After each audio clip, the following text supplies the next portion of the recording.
Good Thursday morning. Glad I got a chance to spend some time with you, and I hope that if you're in the middle of the storm that you're staying safe.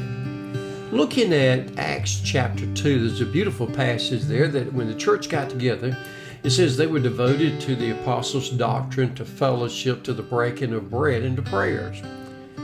And the question that I want to ask and what we need to look at for ourselves is when we go to church, what are we devoted to? That word devoted means to be earnest, to be diligent toward, to put effort into it.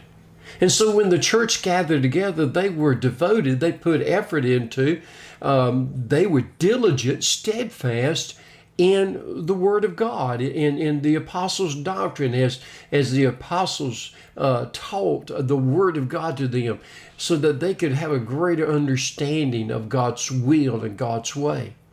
So they would know, as we could say, they were earnestly looking into the Word of God.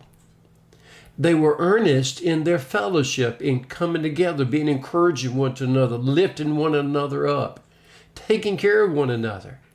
The breaking of bread in communion, that they were faithfully keeping the commandments that the Lord had said, do this in remembrance of me until I come back. And then in prayers, praying for the church, praying for the lost, praying for each other, spending time with the Lord. And that word devoted is something that we need to look at, because when we go to church, how do we approach church? How do we approach not going to the building, but being in fellowship, in the study?